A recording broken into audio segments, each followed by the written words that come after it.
You're listening to Late Night Radio on the SHR Media Network. Caution, there will be mature themes explored and potentially adult language used.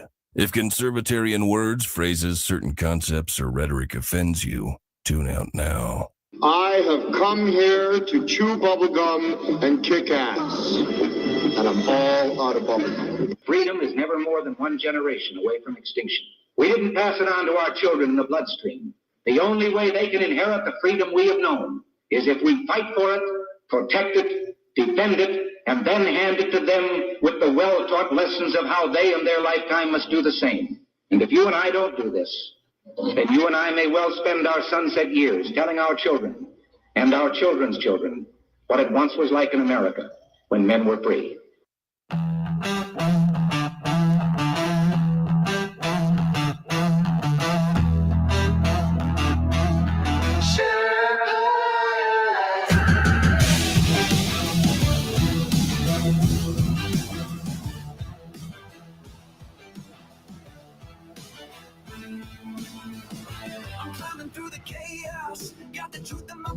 Leftist lies and globalists, I'm pushing them back. From the saloon to the airwaves, I'm spitting it raw. Constitution's my compass, liberty's law. Big gods creeping, shadows on the land. Feds with the schemes trying to bind up my hands. But I'm the Sherpa, guiding through the storm. Red, white, and blue, yeah, freedom's reborn. They spin their tails, but I see through the haze. Media maggots, lost in the maze. I'm calling it out, no fear in my soul. This patriot's fire ain't losing control. Conservative Sherpa leading the fight. Torch in the dark, burning bright in the night. Stand for the truth, won't bow to the game. Sherpas, come and remember my name. Sherpas rising.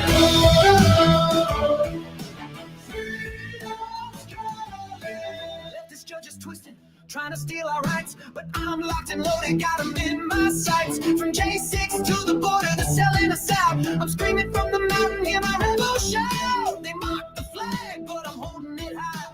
Stars and stripes forever under God's open sky. No globalist chains gonna cage this land. I'm the Sherpa with the truth in my hand. They push their agenda, but I'm breaking the mold. Their promises empty, their hearts ice cold. Chicago's bleeding, borders torn apart.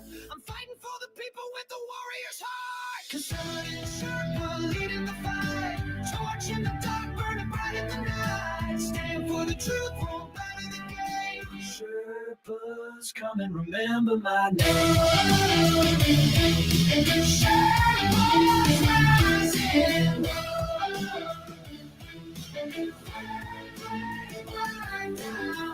Storms, I've walked the line, 41 years, badge on the grind, now I'm on the air, my voice like a blade, cutting through the lies that the traitors made. Hurricanes rage, but we're standing tall, sheriffs of the Constitution answering the call. From the saloon to the heart of the fray, we're taking back America, no more delay. Conservative Sherpa leading the fight, torch in the dark, burning bright in the night. Stand for the truth, won't bow to the game. Sherpas, come and remember my name. Sherpas rising.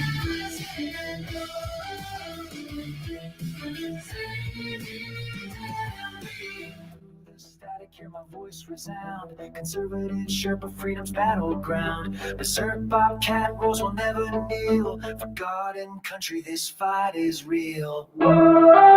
Ladies and gentlemen, boys and girls, God dang, I like that intro. Phew, that's just hot. Mike Fitzpatrick made that for me. What an incredible job. Now, he showed me it, well, he gave me some hints as to how to do it on Suno. So once I get my, once I finish this weekend or finish Friday, I'm going to actually, I know you're thinking I'm a nutcase.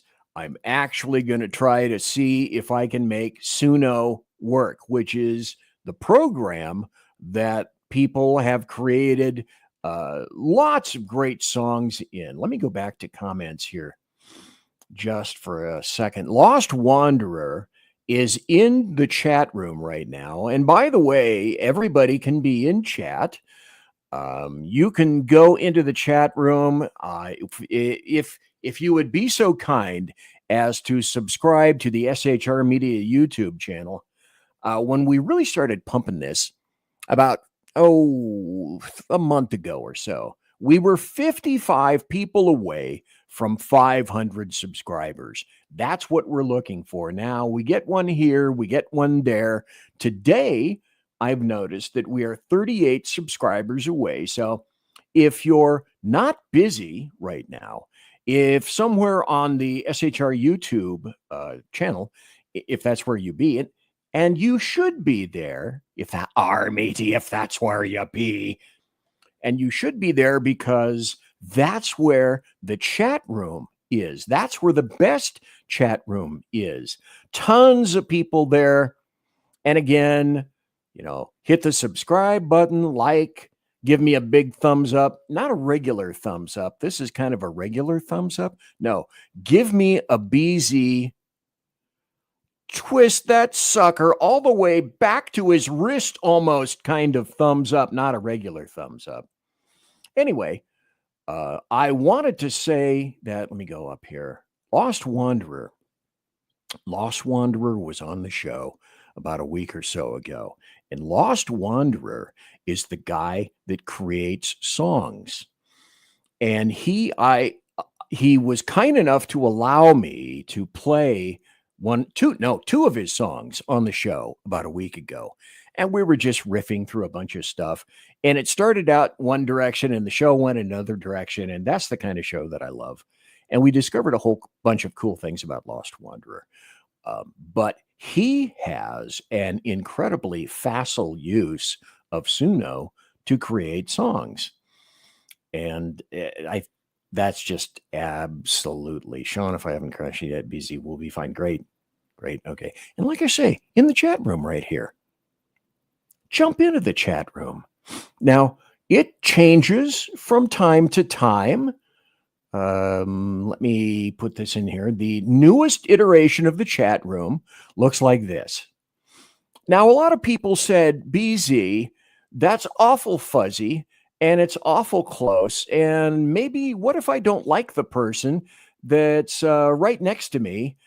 And I said, that's okay. What you can't see is behind that big couch, there are other chairs, M&M bowls, replete with M&M bowls. You can go there. It's a great chat. I kind of like this chat room. I think it's going to be my chat room for a while, at least for a week or so. And if you want to be in the chat room, you can do it. Go to the SHR Media YouTube channel, which is on right now, live. One day I will get the grognards over at KLR to use OBS and allow me to create the show intros. Okay.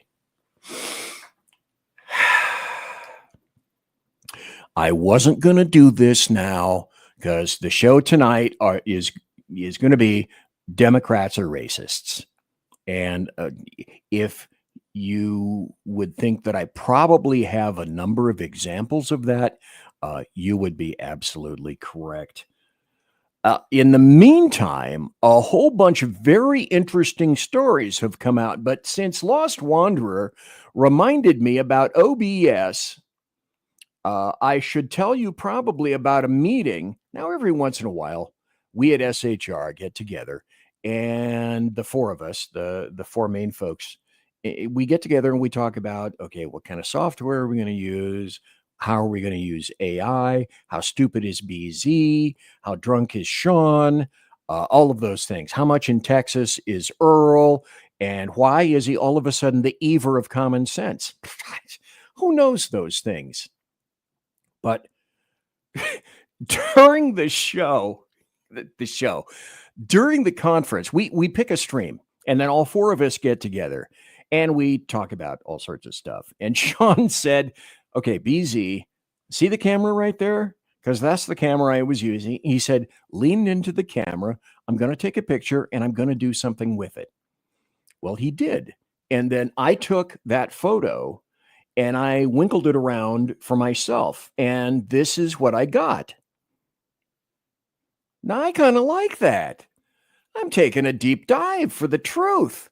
But that is what Sackhead Sean, in the process of about 2 minutes, 3 minutes, did for me. And that's actually me. Look, I have no hair on the top of my head, but now I'm going to put this in.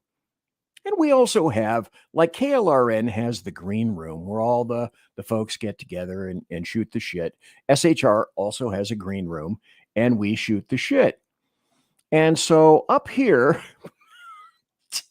okay, there's all the stuff. There's Earl and there's our chats and whatnot.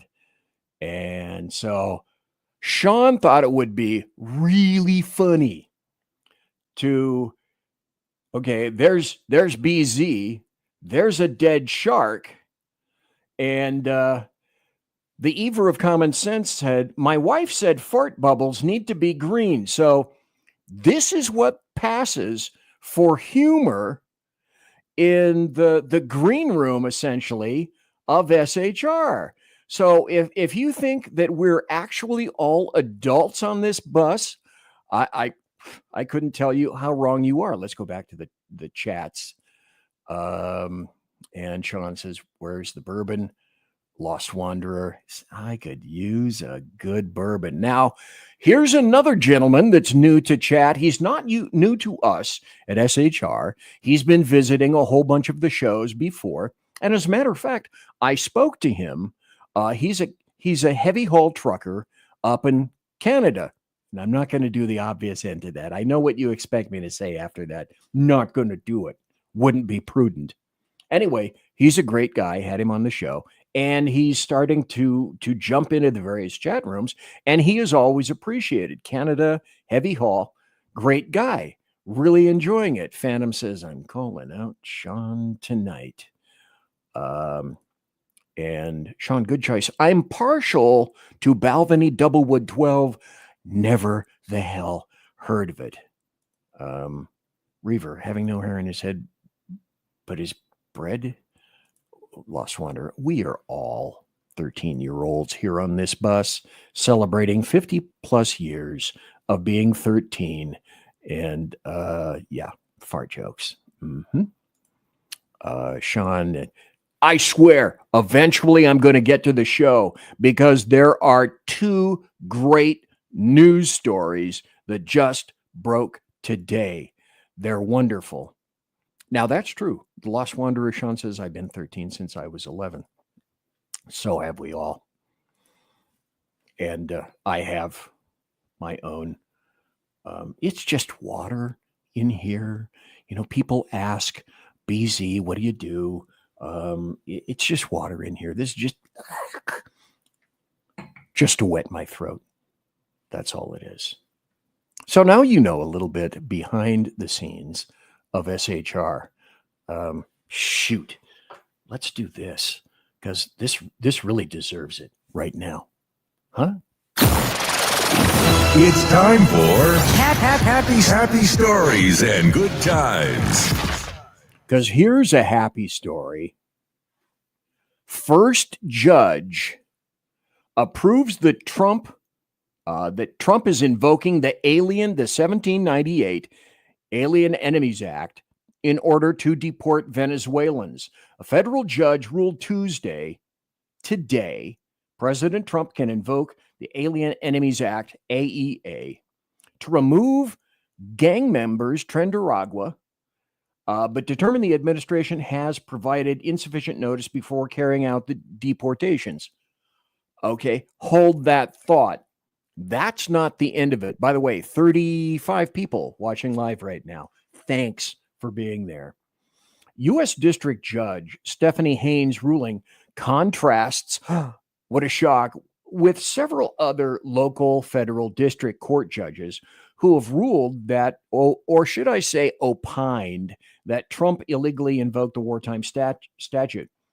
She said, however, Judge Haynes said that Trump is within his rights to deport members of a foreign terrorist organization, a designation he made for Trenderagua. Okay, this is in fact moving in the right direction.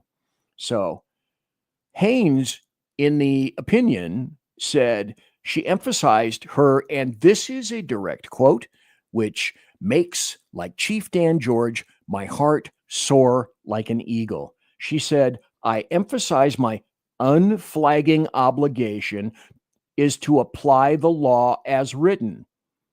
Having done its job. Now, this is what an intelligent judge does in terms of crafting an opinion. Having done its job, the court now leaves it to the political branches of the government, as all the rest of the other black-robed leftist anarchist fucksticks should have done. And she continues by saying, and ultimately to the people who elect these individuals to decide whether the laws and those executing them continue to reflect their will in a 43-page ruling. To me, that is a non-politicized judge who understands that there was a mandate, that the voters created a mandate for Trump to get out and do his job. To me, I can't think of anything other than, yeah, that is something very, very important.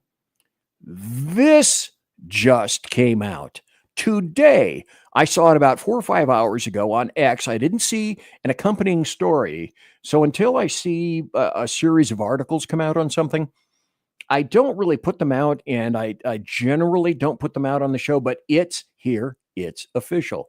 36 people now watching live. Thanks. Milwaukee County Judge Hannah Dugan indicted after allegedly helping illegal alien evade ICE. Dugan is charged with felony obstruction of a federal agency and concealing a person to help them avoid arrest. Those, I say, are facts in evidence. The fact pattern and the story was such that it led credence to exactly that. And that's when everyone went nuts.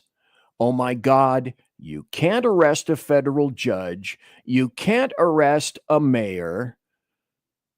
Well, yes, you can. You can do all of those things. Because, wait a minute, isn't it true that all the Demorats and the leftists and the globalists were saying, maybe not so much the globalists, but the Demorats and the leftists were saying, no one is above the law.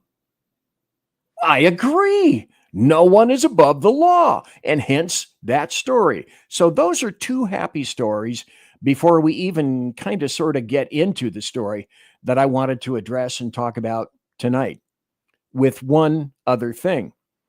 I want to go into some kind of things that point with obviosity. See, new word.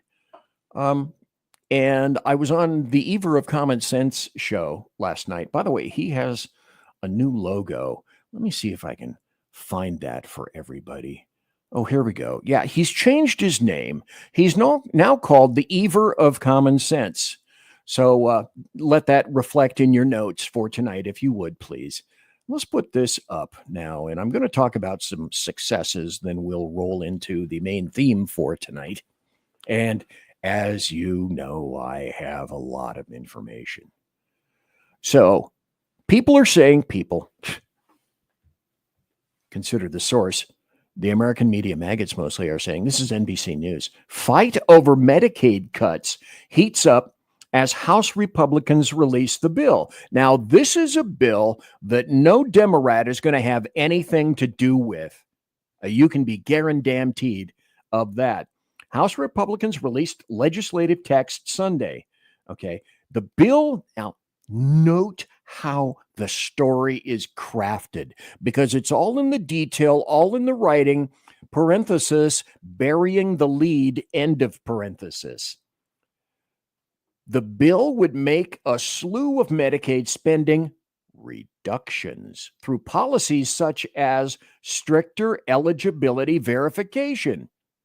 Now, how possibly do you think that anyone came to their senses and thought, maybe there should be stricter eligibility verifications, because USAID has certainly shown us that the government has gone off the damn rails in terms of fraud and corruption and pissing your hard-earned American taxpayer dollars away that nobody on the left seems to particularly appreciate. So now, stricter eligibility verification.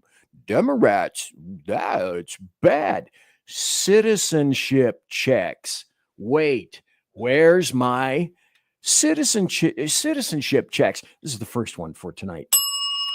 Yeah, who doesn't want citizenship checks? I do, you do, Demorats don't. Tougher screenings on providers who get reimbursements. Hello, fraud, corruption, and waste. So maybe we are beginning to learn something from Doge. And federal Medicaid funding cuts to states that offer coverage to residents living in the U.S. illegally. Did I just read that right? And now you begin to understand why it is that the Demorats are shitting car parts over all of this. Let me read that again, because as far as I am concerned, that is absolutely glorious. Medicaid wants to cut funds to states that offer coverage to residents living in the U.S. illegally. Because why should your hard-earned taxpayer dollars go to any illegal invader? And the answer is no, they shouldn't. Not at all. Sean mentions, look at the fraud in Social Security alone. You think Medicare doesn't have a ton of it?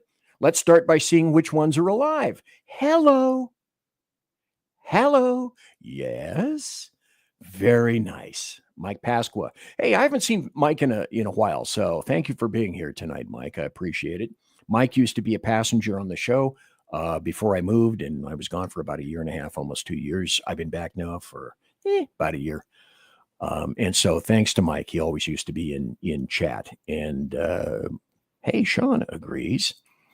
And also, no one leftist, not that, absolutely correct. Not one Demorat wants to touch this bill unless they themselves are in major political trouble in a purple area and they're trying to save their very, very important asses. And then and only then will be, yeah, okay, we'll see. But again, indicating it's all about politics. So the things, this is the beauty of it all. The things that they are interested in killing are the things that actual conservatives are interested in pushing through, because we have learned from USAID. We have learned from NGOs. We have learned from all of these agencies pissing away our taxpayer dollars. Doge has proven that time and time and time again. Let me go to some other happy stories, if I might, here for just a moment. Go up here. And Trump has had some great successes over this past weekend. I'm going to touch on some of these. There was a deal with China. Well, let me go to this here next. The original tariff on China goods, 145%. Now, since then, there's been some talking going on back and forth. That's been reduced to 30% an updated tariff on China goods. Now, China's original tariff, look down below a bit, the original tariff on U.S. goods, 125%. Now, after having had a bit of a tete-a-tete, 10% updated tariffs on U.S. goods. That's the China deal. Then, of course, the hostage got released, the American hostage from the Middle East, from Israel. And then Trump took a Middle Eastern trip. We'll get to that in just a minute. And then there was the India-Pakistan ceasefire. And this is what Trump wrote. After a long night of talks mediated by the U.S., I'm pleased to announce that India and Pakistan have agreed to a full and immediate ceasefire. Congratulations to both countries, for using common sense. Trump, how many times does Trump have to say he doesn't want to see people killed? How many times does Trump have to say he doesn't want to see any wars? That he certainly doesn't want to see any stupid and unnecessary wars. And so what he's doing is saying that he's holding up his platform. And when he says, yeah, I'm for this, I'm doing this, I will be doing this, all in good due time, that's absolutely true. Richard Gibbs, what about the generation Social Security disability fraudsters? I've known some. Yeah, all of those things have to be targeted. But the sad thing about it, Richard, and everybody else, is this has been building up, not just prior administrations. And you know, it's like, fuck me. Yeah, Republicans are every bit as guilty as placing all of this shit on ignore mode. And that's exactly what they have been doing, literally for decades. So, as Trump said, why does it take him, not necessarily a Republican, to not only invite everybody into the tent and following or before this election, during the election, yeah, more people came into the tent. And why haven't Demorats and Republicans in the House and the Senate fixed or at least attempted to repair these things that everyone knows need fixing? Jeremy Hansen, he's in chat. Thank you very much for being here. Jeremy Hansen has a great show, and you will hear the promo for it a little bit later on tonight, probably. Shoot, I only have about 3 or 4 minutes before the bottom of the hour break. Also, hey, look at this. Sean is doing my job for me. Thank you. Bottom of the hour reminder. Please help out BZ and hit the like button on the show. For those of you with normal thumbs, it would look like this. A nice little thank you for the thumbs up. And I won't show you the genetic mutant thumb again, because some people told me in chat, they said, no, I don't want to see that. I don't want to have that brain worm, that visual worm in my brain anymore. No more with the thumbs. And I have to agree with that. So let's go back here and here. Oh, BZ, American media maggots say, everything is falling apart. No, it isn't. Hey, look, today happens to be May 13th, the year of our Lord, 2025. Hey, look, that's an article from CNN today saying, grudgingly admitting inflation slowed more than expected in April, despite, the tariff price pressures building, and they're going to explode, and they're going to go all over my face. It'll be terrible. Border crossings down 93%. Gas prices at a 4-year low. Eggs down, because that was the yardstick, the measure upon which everyone said, that's Trump's. There's no success. Look at eggs. Inflation down to 1.8%, and the American media maggots aren't saying shit. Imagine that. And also, overpriced drugs. Yeah, we got to have more of those. We demand overpriced drugs. So what happened with the price of drugs? Why are drugs so high in the U.S.? So there are tens of thousands of health plans that everybody has to satisfy in some fashion. There aren't any government price controls. I'm of two minds about that. Higher revenue and costs or patent gaming keeps prices high longer. And we pay for the research in these areas, and prices are what the markets will bear. But an HHS report says drug prices are 3 times as high as prices in 33 comparison countries. And that's why Trump mentioned this and brought it out. Americans pay $2.78 for every other dollar that countries pay. And U.S. brand drug prices 422% higher than comparison countries. Well, BZ, you may say. Why is that? Before we go to the break. All the middlemen. On the far left, pharmaceutical manufacturers, they develop and produce the medications. Then starts the middleman. Wholesale distributors, they purchase the drugs, and it doesn't go out to anybody else. They must market those themselves. The pharmaceutical companies, they don't do it themselves. So there's a whole bunch of peeps that have to be paid, P-A-D-E, amidst all of this, including wholesale distributors, pharmacy benefit managers. They're in there too. And what's happening with them? Their hands are out. Deme la money. Pay me. That's what they want. Pharmacies, they fill the prescriptions, they do all that sort of thing. And then, of course, the health insurers are in there themselves. Dang, BZ. When are you going to get to the actual meat of the matter? The story that we're going to talk about. The reason, the raison. Oh, shit, I can't do French very well. I can't even pronounce Macron's name, like Macron. Hairball, excuse me. Macron.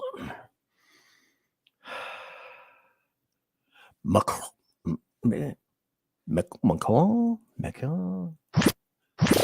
Conservative media. I'll be back. Done right. You're listening to the SHR Media Network. Mission log. Entry. I mean, let's face it, who's even counting anymore? The Lost Wanderer is officially off course, chasing rogue rocket launches, fringe science, and things that probably violate causality. If it burns fuel, bends time, or makes scientists very uncomfortable, yeah, I'm probably going to talk about it. Every other Sunday on KLRN Radio, The Lost Wanderer, because space doesn't come with a roadmap, and honestly, I wouldn't follow if it did. Hello, I'm Matt, a student at Hillsdale College. Here is Hillsdale President Larry Arnn on the continuing relevance of the Constitution. Many argue today that the Constitution is outdated because it addresses problems peculiar to the 18th century. Some parts of the Constitution do read rather quaintly. Consider the injunction against titles of nobility in Article 1, Section 9 of the Constitution. But is that so outdated? The purpose of the injunction is to prevent the government granting special privileges to some for partisan reasons. This strikes at the heart of the rule of law. The crony capitalism so common today is a place where the government bestows favors and tax dollars on some businesses to give them a leg up over others. This is exactly the kind of thing the Constitution was meant to prohibit. The Constitution is not so outdated after all. This Constitution Minute was brought to you by Hillsdale College. To join the national conversation on the Constitution, go to constitutionminute.com. Hey fellas, are you mission ready?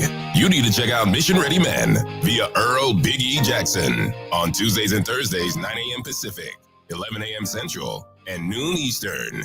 It's a show that equips you to navigate our society's challenges from a biblical perspective with courage and conviction. Tune into Mission Ready Men as we examine our culture through the prism of biblical truths, teachings, and how to apply them in our daily lives. Prepare to step up, stand out, and step into your role as a man as ordained by God. That's Mission Ready Men, hosted by Earl Jackson on the SHR Media Network. And get mission ready.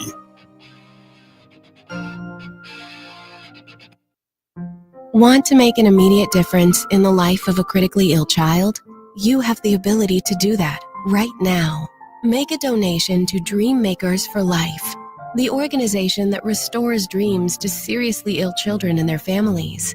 You can sponsor a dream pack for a child, which contains a clear PVC backpack, a dry erase board adventure coloring book, a journal, and dry erase markers to inspire a critically ill child to envision a future adventure and hope. Want to become a dream maker for life yourself? Go to dreamforlife.org. That's dreamforlife.org. Help a child. Help a family. There is always hope. You're listening to the SHR Media Network. First half hour down. I'm BZ, and thanks for being here in the saloon. It's a wonderful thing. You know what I just figured out? Because, yeah, I'm that slow. That's the nature of me. Is that I didn't do my intro. And I'm not doing the update from, hey, welcome back into the saloon. Do all these things, do more. One of the things that I am proud of is that here I'm not going to ask you for money. I'm not putting up a paywall or even a faywall, much less a paywall.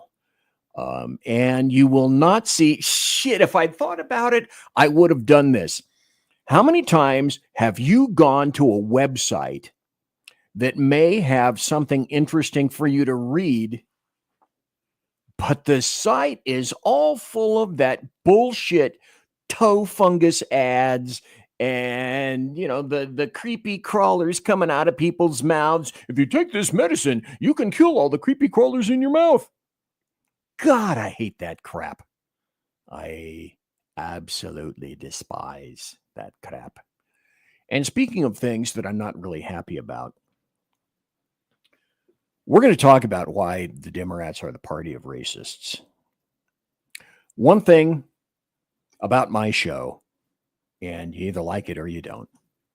There are no points in the middle. It's like, I'm ambivalent about BC. Yeah, he's fat. He's kind of cute, and I like his hat.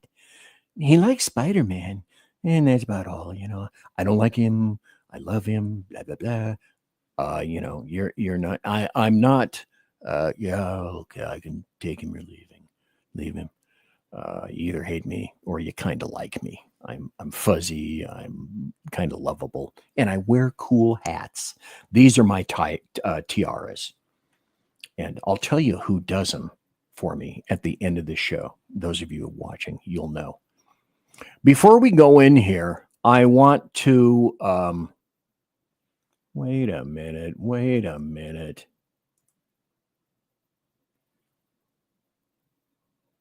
Why, I oughta. That is true. I do have some cute hats. When I was crafting this show, and for all of the insensate little soft balls within you, during this show, I'm gonna say the N-word. It's in a quote. So if you don't want to have a fat, ugly white boy saying that and opining on the things that he believes, well, literally from the very beginning, you can tune your ass out now. Because frankly, I don't care what anybody thinks about me anymore. That shit is done. But the differentiation that I want to make is between Demorats and conservatives. Black, pink, purple, burnt umber. A lot of the people tonight that you're going to see happen to be black racists. Because you can't talk about a black racist. And for those of the people on SHR or anybody else who's watching me, please understand I am making a distinction between the two. And, Unleash Jeremy Hansen. I just noticed you're wearing a set of Bayer Dynamic DT770 cans. Yeah, well, yes, I am. Funny thing, you know why I wear these? Because I have a slew of headphones, probably 10 separate headphones. And because I'm going deaf, these are the only ones that I can actually hear that provide an array or a semblance of tone for me. So that's why I wear them. But just a heads up to the people, there is no topic that I will not discuss here in the saloon. And what I've said is the Demorat Party was racist then, and it's racist now. They've been hailed as the huge champions of civil rights, social justice, clear virtue signaling. They got a big history problem that, of course, Demorat racists don't want to talk about at all. I don't mind talking about it. It was founded in support of slavery, and for at least the past 100 years following the Civil War, 1865, the Demorat Party was the party of white supremacy and racism. Acknowledged. The Demorat Party's historical then and now oddly flipped but still ongoing embrace of racist ideologies, they highlight the weird and like really schizophrenic embrace of people like Margaret Sanger and the Ku Klux Klan. Yeah, I'm going to bring up Margaret Sanger. Maybe you haven't heard the appropriate quotes, but I'm going to provide them for you tonight. It's like the Paul Simon song, "Still Racist After All These Years." That's the Demorat Party. Only now, Demorats with a big percentile of black Demorats, which makes up only 14% of the House, and 5 black senators. A bunch of them hate white people. And today, they don't mind saying that what we term as the once quiet part out loud. And they do. Today, they make themselves really, really loud and clear. Racism is still racism. And as BZ Moi has said for multiple decades, nobody is equal until everybody is equal. Now, equality involves the opportunity, the availability of opportunity, not the guarantee of outcome. There is no guarantor of outcome in this life at all, like Demorat racists demand. And, oh yeah, their reparations. So the Demorats Party association with racism dates back to the 19th century. And Southern Demorats were big defenders of slavery, viewing it like a morally beneficial institution. It's kind of sweet. It's just for them. And figures like Andrew Jackson, the first Demorat president, he owned slaves and took measures to suppress abolitionist movements. By 1860, the party was irrevocably welded to the institution of slavery, and they made no bones about it. Now, an interesting aside that no one mentions, but I must because, damn me, is the common axiom that you ever think that for every buyer, there has to be a seller? I wonder, in Africa, who was selling slaves? The tons of white people already living there, right? Not really. So the KKK, founded in 1865, they found a ton of happiness in the Demorat Party. In South Carolina's 1876 gubernatorial race, there was a Demorat by the name of Wade Hampton who collaborated with the KKK, the Ku Klux Klan, to intimidate, specifically to intimidate black voters, to ensure Demorat control. Because otherwise, what's the point, right? The Klan's primary mission was to suppress Republicans' influence, mostly among black citizens, illustrating that the party had a reliance on racist tactics in order to maintain power. Facts in evidence. And then in came, and that was fairly consistent for a while, we fought a war. People lost, people won. And then Margaret Sanger, the founder of Planned Parenthood, is another lovely racist figure linked to the Demorat Party's grand history, and a person that Demorats love today. Not kidding. Oh, particularly Hillary Clinton, other women, and stupidly enough, I still don't get this, a large contingent of black leftist women, Demorat women. What? Not lying. So Margaret Sanger was a proponent of eugenics, which for those of you who just tuned in, is the philosophy as commonly applied, and certainly to Margaret Sanger, that controlling reproduction to improve the human race, to the benefit of some and the detriment of a whole host of other people. Who would those other people be? Let's get into that.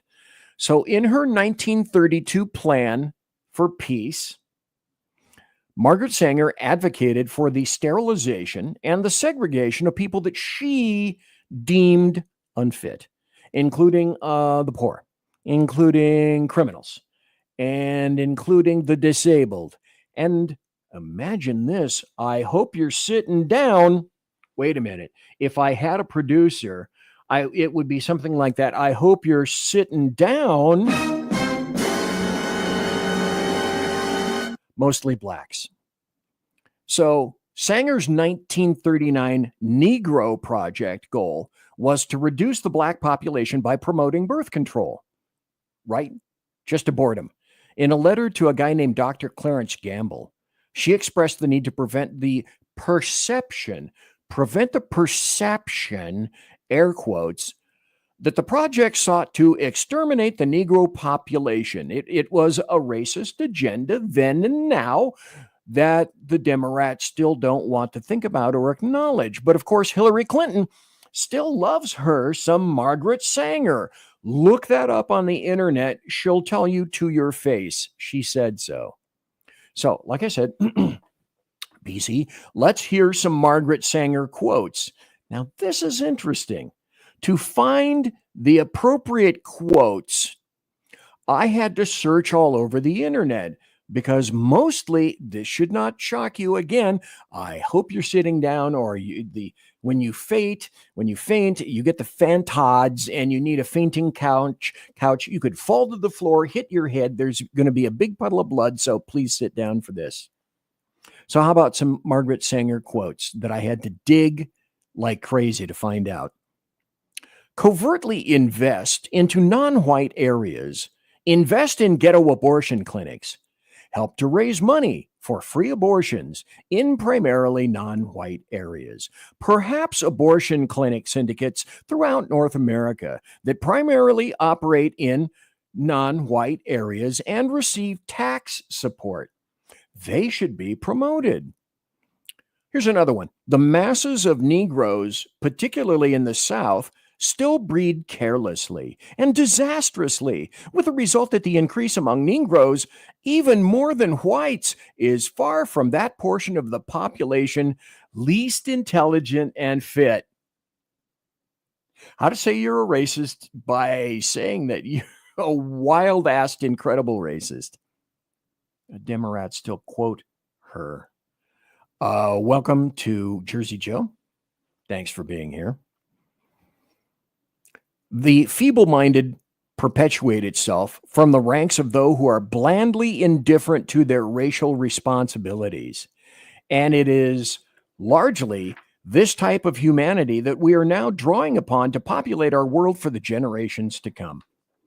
In this orgy of multiplying and replenishing the earth, this type of pari passu, what that means is equal footing in Latin, multiplying and perpetuating those direst evils in which we must, if civilization is to survive, extirpate by its very roots. Extirpate means eliminate. For those of you who just tuned in, who might be leftists. Birth control itself, another quote from Margaret Sanger, birth control itself also often denounced as a violation of natural law, is nothing more or less than the facilitation of the process of weeding out the unfit, of preventing the birth of defectives, or those who will become defectives. If we are to make racial progress, this development of womanhood must precede motherhood in every individual woman. Another quote. This kind of sums things up. The most merciful thing that the large family does to one of its infant members is to kill it. And in case you haven't quite yet clued in on what Margaret Sanger is trying to tell you, if you are that much of a fop, here's another quote. Blacks, soldiers, and Jews are a menace to the race. Another quote. Eugenics without birth control seems to us a house builded upon the sands. It is at the mercy of the rising stream of the unfit. Another quote, apply a stern and rigid policy of sterilization and segregation to that grade of population whose progeny is tainted or whose inheritance is such that objectionable traits may be transmitted to offspring. Can't have that. The interesting point of all the Margaret Sanger quotes is that most sites, when you go where you try to find some of these, and definitely through Google, they won't reveal a fraction of the things that Margaret Sanger said. Most quotes are going to revolve, I discovered, around the rights of women to abort children and the linkage to Planned Parenthood, which is truly, that's called Planned Abortionhood, because I prefer truth, and I hope you do too. So what happened is the mid-1900s saw a faction in the Demorat Party known as the Dixiecrats vehemently oppose civil rights legislation. In 1948, South Carolina Governor Strom Thurmond, for those of us really ancient, that rings a bell, led a walkout at the Democrat National Convention over the party's support for civil rights, forming the State Rights Democrat Party. This splinter group continued to defend segregation and white supremacists, demonstrating the entrenched racism within the Demorat establishment. So, but how many times have you heard this? The Democrat Party is said to have undergone significant transformations, yet its historical ties to racism continue to influence its policies and politics. And I discovered, I finally found a couple of sources for this. Cover your ears, because BZ doesn't mind being frank and upfront. It's certainly not a lie, and this was set forth by his own black butler, that Lyndon Baines Johnson infamously said, "I'll have those niggers voting Democrat for the next 200 years. And geez, what was that in reference to? After he supported and championed the Civil Rights Act of 1964, he couldn't have cared less about blacks. He knew the act would keep him and Democrats in power, and blacks beholden to Democrats. And there's your index point. There's where it starts.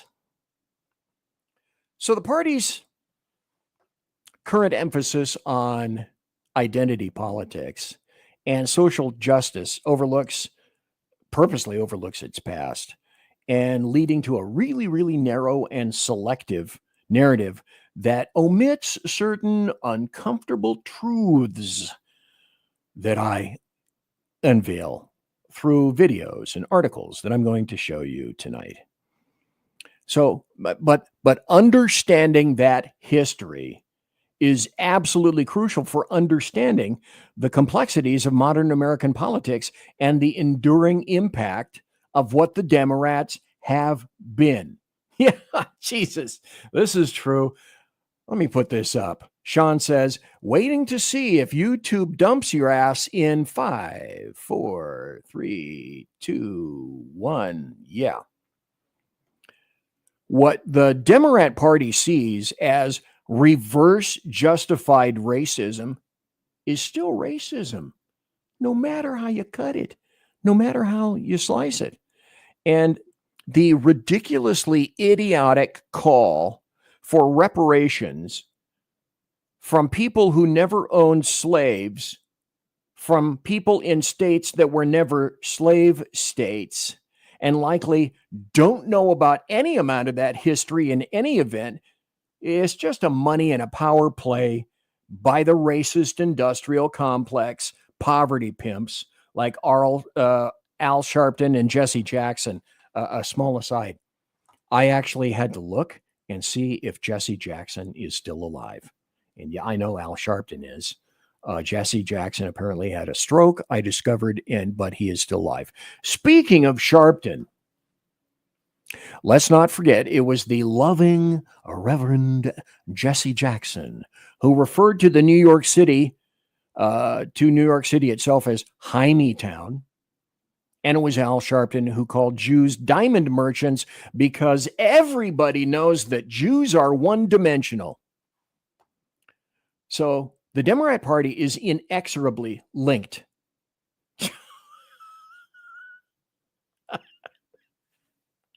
This is a serious topic, Sean. I'm trying to be serious here. Yeah, he's joking. Yeah, he is, but he is sick. Earl, that's very true. The Demorats are inexorably linked to racism, white supremacy, And from its support of slavery to collaboration with the Ku Klux Klan to the eugenics-driven initiatives of Margaret Sanger, its current path and push is to see things only in terms of one's melanin, favoring, of course, only personnel with the highest of melanin counts. The other thing we have to remember, and you will find clear evidence of it all through tonight's show, is that blacks are not monolithic in nature. In fact, the greatest percentile of American blacks voted for the Republican candidate, Donald John Trump, OMB, Orange Man Bad, the guy with the dead orange cat on his head, in 2024, than they have in multiple decades for any other Republican candidate. Occasionally, I feel like when I say that about Trump, I feel like going, Republican candidate. So the main reason, and I'm going to have a bunch of examples of this, that American blacks are now more than ever realizing that the Demorat Party isn't doing much of anything for them, and further, that they become the proverbial second-class citizens sitting in the back of the Demorat political bus, once more in most of America's leftist urban rat cages, and most certainly to include, Chicago and Mayor Brandon's clear favor for illegal invaders over actual Chicago black citizens. In every ward, promises and betrayal. That's what you're going to get. And that's why I've said and will continue to say that replacement theory is truly replacement reality, where Demorats are looking to entirely replace actual Americans with illegal invaders. And like the Australian journalist who tried to trap Tucker Carlson, oh, you're just saying that for white people. Oh, no. Persons of all colors are on the Demorat shit list now because you're not the loyal people that they expected you to be. We're going to lie to your face, and then we expect you to follow like little puppy dogs because we lied to your face. A lot of people aren't having that shit anymore. That's not what's going on. So when I talk about replacement theory, I'm talking about everybody who's an actual American and not an illegal invader. Persons whom they perceive as they're going to be a lot more loyal to them, and they're going to be beholden to them. Persons who they think are going to display a lot more loyalty because their massive liberal policies and leftist policies favoring illegals over everybody else, and color matters not. Black, white, all points in between. Like I said, everybody is in the sight picture of the Demorats in terms of replacing actual Americans. So it is replacement reality. Specifically, of course, so that those illegal invaders will owe the Demorats, be beholden to them, obey them, be counted by them. And hopefully that will keep the Demorats in supermajority, just like leftists in California. Because what they're looking for is a continued, burgeoning, building supermajority in D.C. and all around the U.S. so that by way of the vote and the numbers, Demorats will hold power in perpetuity. That's the goal, and that's the point. So let's go and start with a few things here. If I might put this up on the stage, let's go. We're starting tonight with this lovely person, Jasmine Crockett. And so the thing is this: anybody that did their research voted the right way. The people that had the information, they voted the right way. These are facts.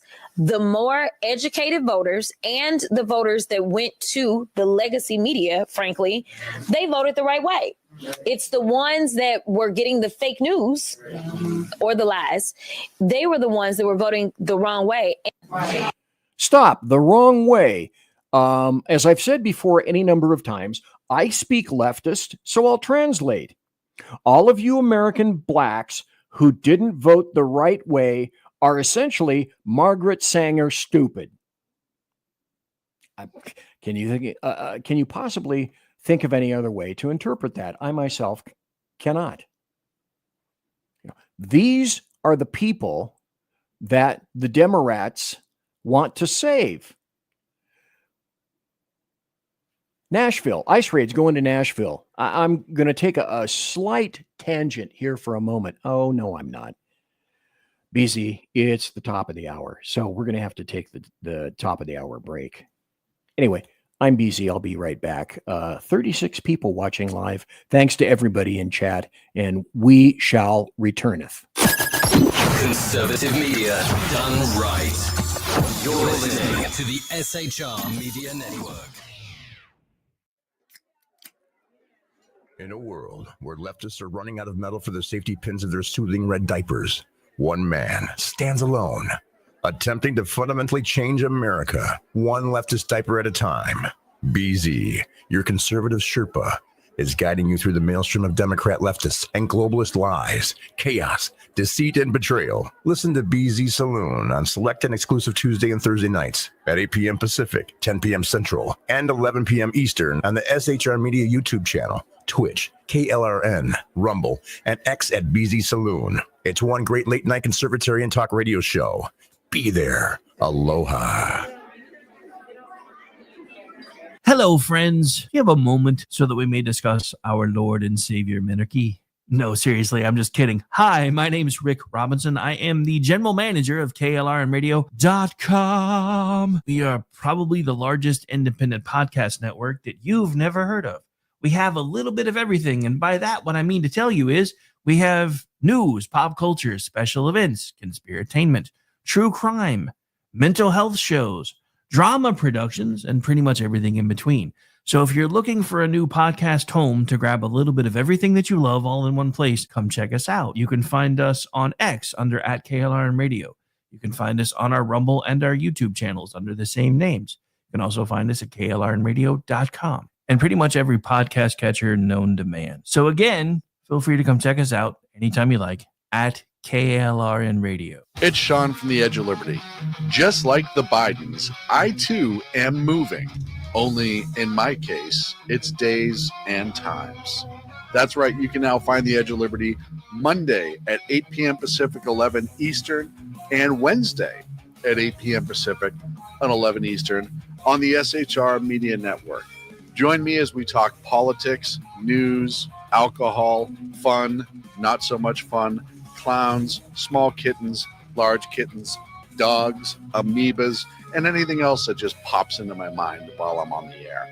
That is Monday and Wednesday, 8 p.m. Pacific, 11 on the East Coast, on YouTube, X, KLRN Radio, Facebook, Twitch, and anywhere else a good podcast is found. Please check out our website, shrmedia.com. I will see you live on the air. Attention, all patriotic women of faith. Yep, I'm talking to you, sis. Are you looking for high quality, super soft apparel that reflects your love for country and your devotion to God? Look no further than Carry Girl Gear. Picture this. You rocking a tee so soft it's like being hugged by a cloud, all while showing off your love for God and country. Sounds dreamy, right? Well, welcome to reality, babes, because that's what we're all about here at Carry Girl Gear.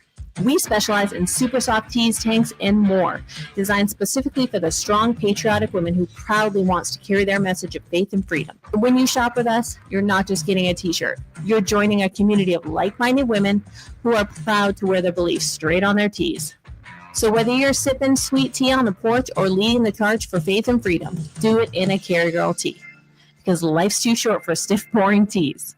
CarryGirl.com, where faith and freedom meets fashion. Independence. With that declaration, America was born. Inspired by a belief in the God-given rights of every human being, and in the good that comes from exercising these rights well. The founders of our great nation chose independence. As do we. Hillsdale College accepts no government funding because independence makes possible the good to which we aspire. You're listening to the SHR Media Network. And I'm BZ. This is the end of the first hour. The second hour is just commencing. It is 9:05 p.m. on the far left coast, Pacific time. it is 11:05 Central Time and 12 midnight 05 on the far right coast. So thanks to everybody for being here tonight. Thanks for subscribing. We are 38 subscribers, just a few subscribers away from the magic number of 500. No one knows at SHR what's going to happen when we get to 500. I mean, there could be an interdimensional shift. There could be cats and dogs copulating. Who knows? The Gozers of Minion. The Minion of Gozers. I was one of the Minion of Gozers. I fucked that up terribly. That was really sad. Well, let's continue with the show.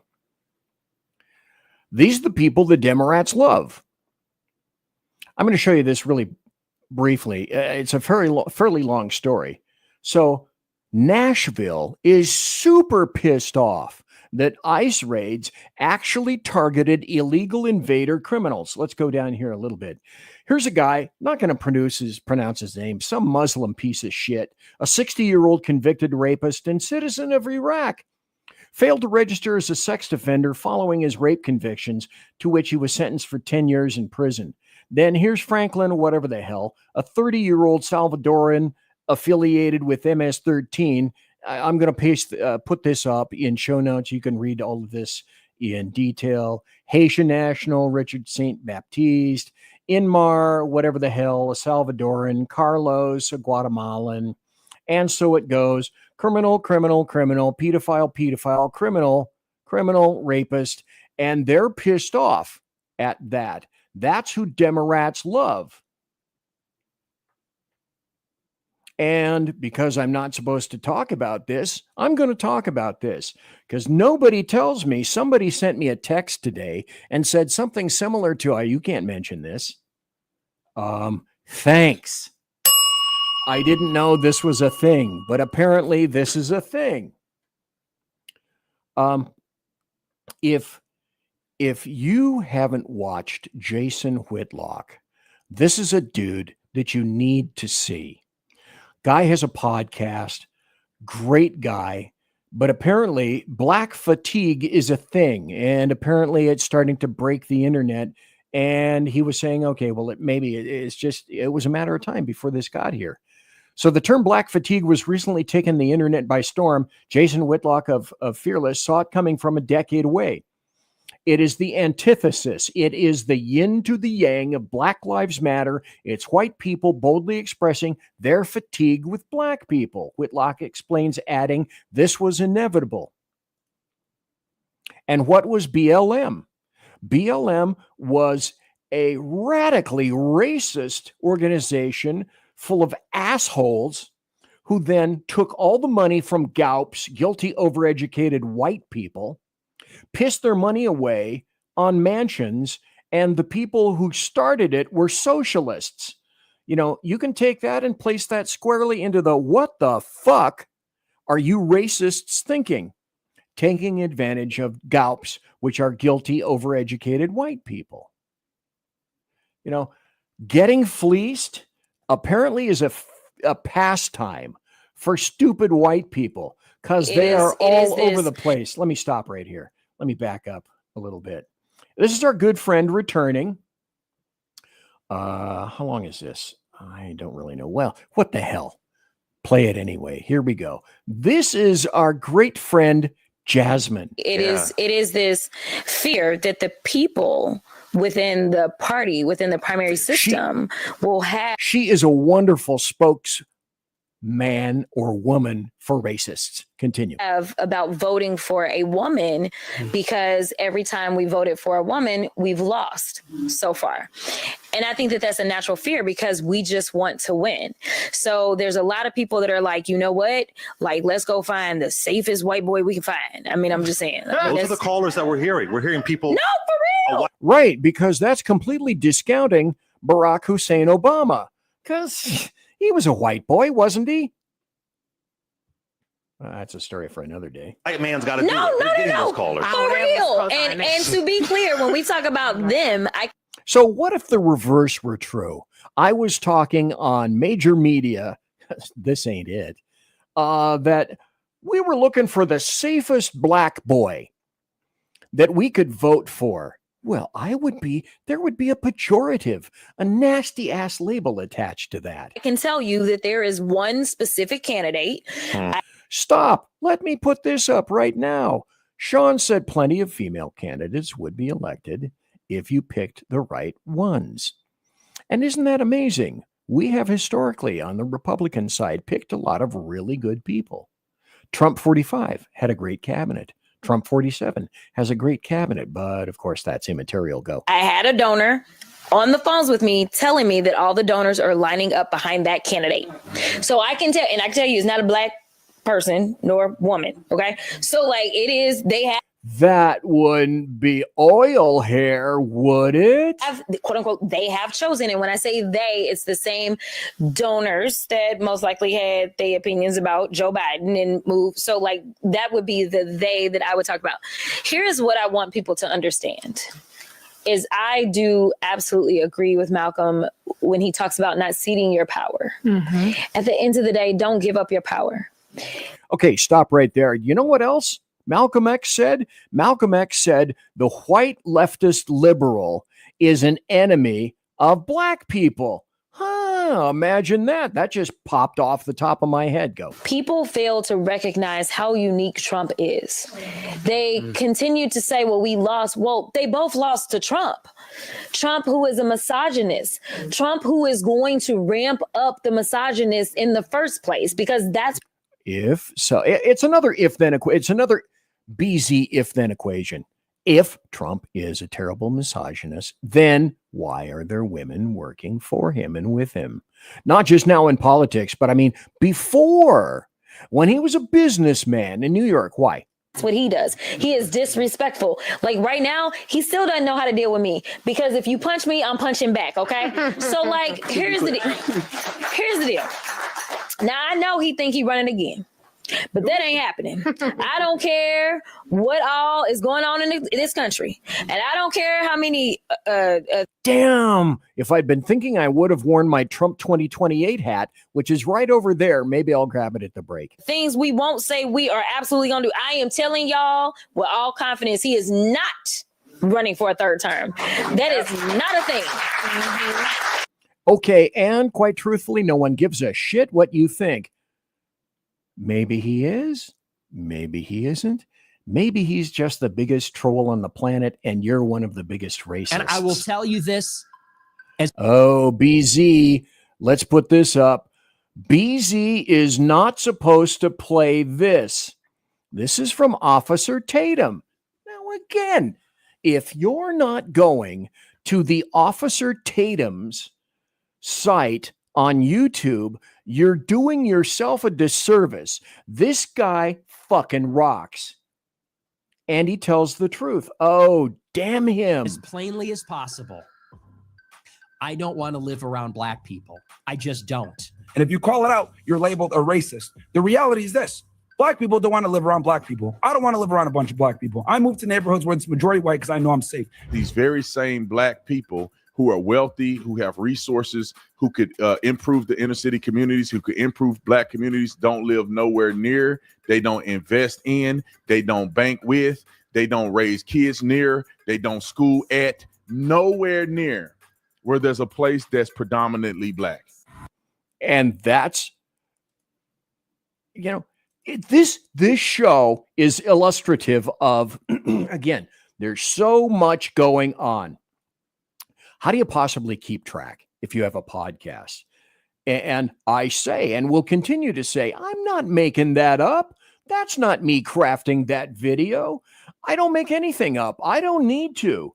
I bring the articles and the videos to you via the internet. I find them my own self that the American media maggots intentionally choose to ignore. This is all out there. You can find it. All you have to do is want to find it. Let's continue with, what is this guy named? Shelley Winter. That's his name. Go, Shelley. Oh, there we go. Now we got it. Go. American community to a very simple, I'll reference the great Malcolm X. This race is between House African Americans and field African Americans. And the field African Americans are going for Donald Trump. I'm talking about your men who build, your men who put things together, your men who work with their hands, your men who do things, not the men who push paper, or the men who are connected to power and want to continue to be connected to power. Are you denigrating African American men who are professionals who work in white collar jobs? Is that what I'm hearing from you? Or now, could he possibly be more racist? Well, sure he could, but he's an asshole. Demorats would say, yeah, but he's our asshole. Mission Ready Men. Jesus. Earl, by the way, has a great show. Let me go to this right now. I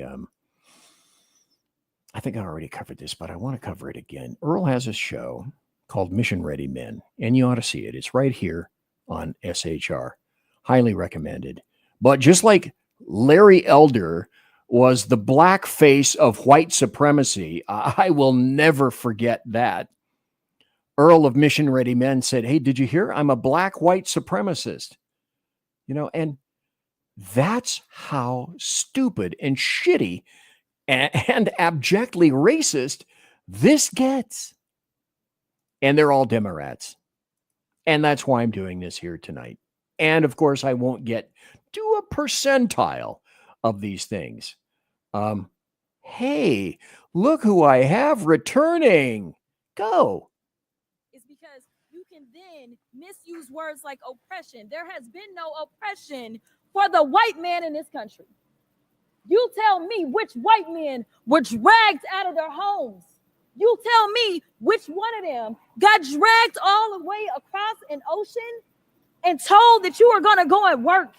We are going to steal your wives. We are going to rape your wives. That didn't happen. That is oppression.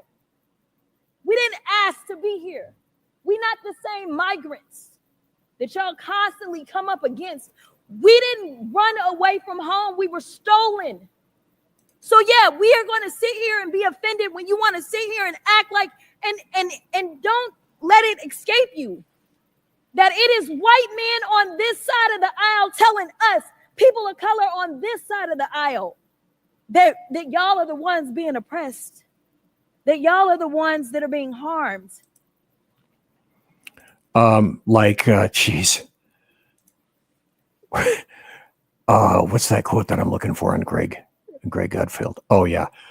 A racist would say, but that's, again, part and parcel of why I wanted to show you these things. Here's an article. I dug deep for a lot of this stuff. And I had to dig deep because I've discovered, and I wish I'd done this earlier, when I find an article now for the past 6 months or so for a segment, various topics, I bookmark it now because there have been numerous times when I've thought, oh, I remember this article. I can't find the fucker because Google won't let me see it, like the Margaret Sanger quotes that I wanted to find. But here's an article under Newsweek, under Demorat Party. The Democratic Party, see, misnomer number one, it's the Demorat Party. It's not Democratic Party. They're the Democrats, is the most racist organization in America. And this will be up in show notes. You can read this later. But people are actually writing this stuff. This was 2024, October 28th, last year, 2024. Here's another one from Tufts Daily. Are the Democrats racist? The Democrat Party can no longer capture the hearts and minds of minority voters.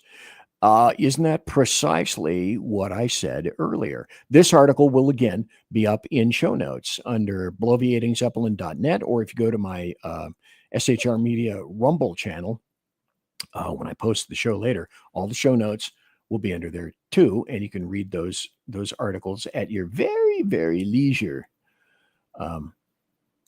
And there's this article, again, which you can read. If I can find these things, anybody can find these things. You might have to dig a little bit. The Democrats and the rise of racial radicalism. Yeah. Racist, thy name is Democrat. And that's why you're here tonight. And that's why I am doing this show. It's illustrative of what Demorats don't want you to know, don't want you to look at, and don't want you to realize that, here's something from thy black man. Liberals continue to view blacks as ignorant. If I can find it under this buried mush up here, I can find a wonderful interview, a street interview of a white guy. Can't think of his name, but he says, "Hey, do you have ID to vote? Should you have ID to vote?" And also he said something similar to, and whites think that, you need to be protected because you're not smart enough to be able to go get an ID, and you're not witty enough or sufficiently funded enough to go out and buy a $14 ID so that you can vote, because your asses have to be protected by GOPs, guilty overeducated white people. Now, Demorats are racists. Gee, what about this guy? I'm sure he votes Republican, don't you? Black DJ TikTok influencer with over 1 million followers threatens to stab white people in the heart like Carmelo Anthony did. Sure, that'll go far. Like I said, that guy's not a Democrat. He wouldn't say something like that. That guy's an asshole Republican. So I had to go around the country and educate people about what immigrants do for this country, or the fact that we are a country of immigrants. Right. The fact is, ain't none of y'all trying to go and farm right now. Okay, so I'm lying. Raise your hands. You're not. We done picking cotton. We are. You can't. I had to go around. Okay, we're done picking cotton. But here's the underlying subtext. What she didn't have the temerity to say, and I wish she had, is that, but we don't mind illegal invaders coming in and picking cotton. And we don't mind them getting paid nothing. And we don't mind them putting the burdens on their backs. Because why shouldn't little brown people come in and work for no wages at all and steal jobs from other people? A racist would say. Here's something very interesting.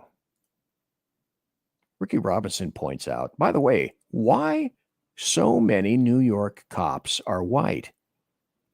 Because they were Irish. Because they came from Ireland primarily during the potato famine. And so they had to leave their country. They had to try to take their families with them, if they could, on terrible conditions in ships. They were in the lowest portion of the ships with the bilges. And so the lowest jobs in New York City that nobody wanted was copdom. Nobody wanted to be a cop. Nobody wanted to be a police. So then that's where they got in, as in, we don't want the Irish. They're very bad people. So that's never happened before. Right? Let's continue to move along. Let me see if I can find this. Here's Cori Bush. Great little racist herself. Cori Bush said something similar to, for what it's worth, Byron Donalds is not a historic candidate for speaker. He's a prop. Despite being black, he supports a policy agenda intent on upholding and perpetuating white supremacy. Cori Bush, thy name is racist. His name being in the mix is not progress. It's pathetic. Let me stop this here for a moment. So I guess it's okay to point fingers at Byron Donalds because, he is part of a target-rich environment because, hey, he's a Republican. He ain't one of us. Rich Gibbs said, when Barry O had a beer summit and sided with the black professor, I said, uh-oh, we're in trouble now, and I was right. When everybody had a fit over the Cheerios commercial, I called it. Lost Wanderer also said, hey, didn't he like Whitney solve that whole cotton picking thing? And Rick says, this is what I thought Ken McClinton said. Where the white women at? The same professor who forced the door to a house and then refused to prove he lived there and sued the cop who did CPR on Reggie Lewis. And Sean says, oh, come on. I have one of these. Thank you.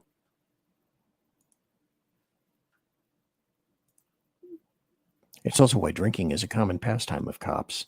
Hey, wait.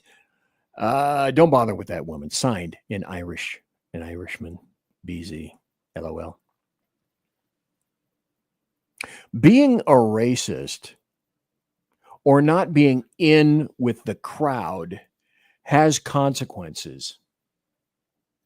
Here's a black gentleman who made a mistake by being in Berkeley, who had his restaurant absolutely trashed and thrashed by gang members. And here's his commentary. I find his commentary most interesting, and I think you will too. Rather illuminating. Oh, stop. All the fucking hard work, 20 years of fucking working. This is what y'all gave me. Thank you. I appreciate it so much. Shit is just great, man.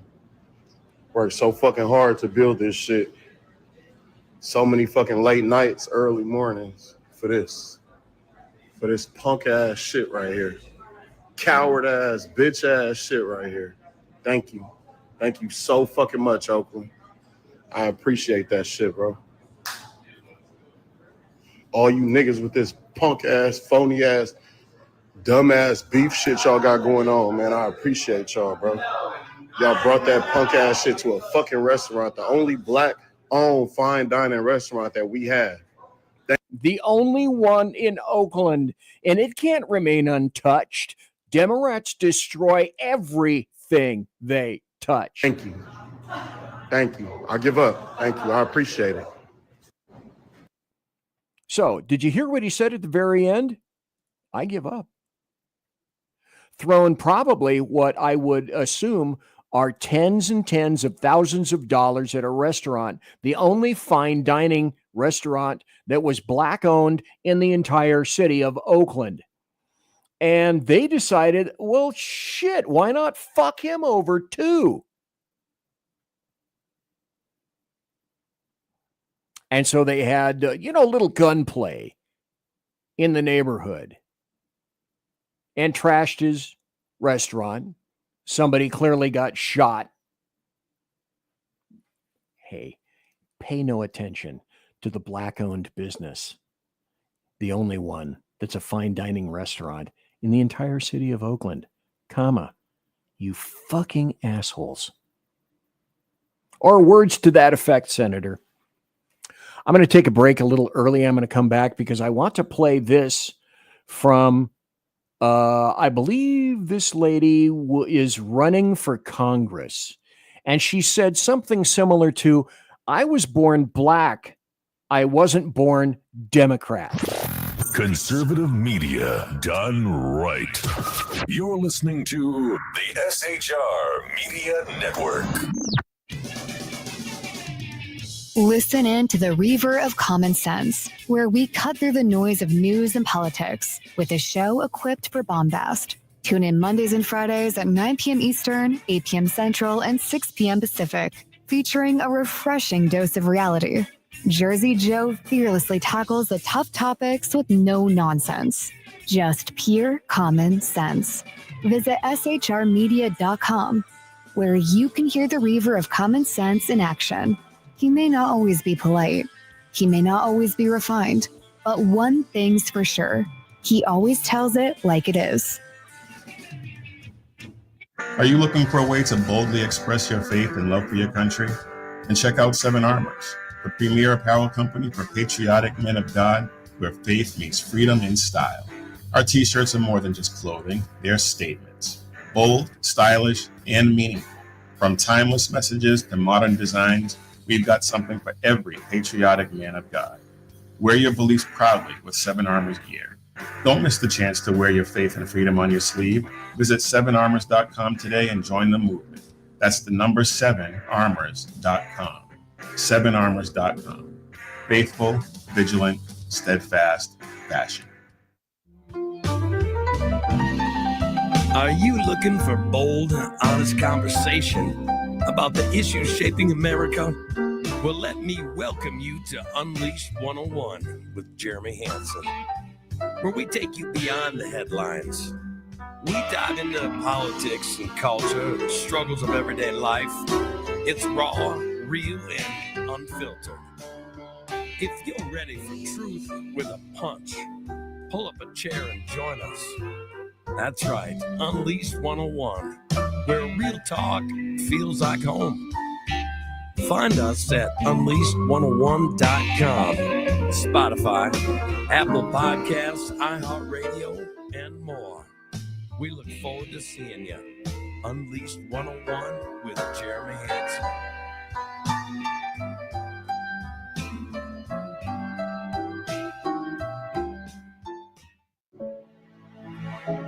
Freedom. One nation in all of human history was built on that bedrock. Ours. A republic of the people, by the people, and for the people.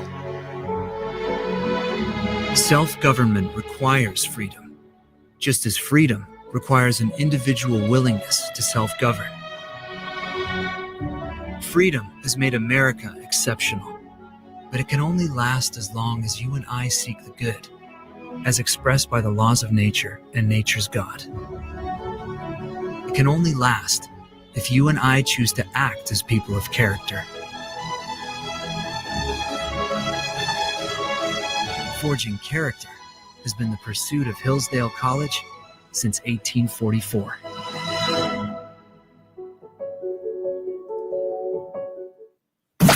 You're listening to the SHR Media Network. And folks, ladies and gentlemen, boys and girls, children of all ages, thanks for being in the Saloon. 48 people watching live right now. It's kind of gone up and down a little bit. That's kind of how this thing happens. If you would subscribe, give a normal thumbs. I almost can't even make a normal thumb. Give a normal thumbs up to the show on the SHR Media YouTube channel and also the SHR Media Rumble channel. And I want to know, what the hell is this on my face right there? 75 damn years old and I get a zit on my face. Is there no help? Well, maybe there is help. Now, remember what I said earlier in the first hour about blacks are not monolithic. And that really astounds some people. Well, I don't believe it astounds this person. Let's listen to what an intelligent person, let's put her up on the stage, and let's listen to what she has to say for, I don't know, maybe 2.5 minutes or so. Liberal walk up to me and ask, well, what about you isn't Democrat? To which I responded, well, besides my skin color, what about me is Democrat? And it was at that very moment that she realized that God gave her enough common sense to ask me about my values. Now, don't get me wrong, I was raised to vote Democrat down the ballot. So when I first started, I would say things like, I'm a Republican, but I'm not a conservative. But now I know all too well, I am a full-fledged, hardcore conservative, and I'm proud of it. I mean, my favorite saying is I was born black, not Democrat. But in all seriousness, whenever I began to think for myself politically, The choice was easy. I mean, why would I want to belong to a Think for myself politically.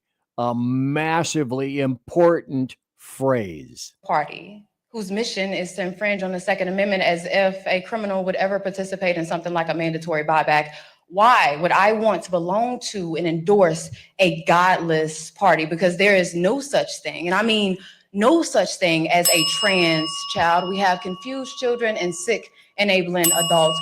Why would I want to belong to a party that takes pride in shedding innocent blood? Number one, as if that's not what God hates. Number two, as if there's not a black market for baby organs. And number three, as if abortion clinics didn't start in the hood.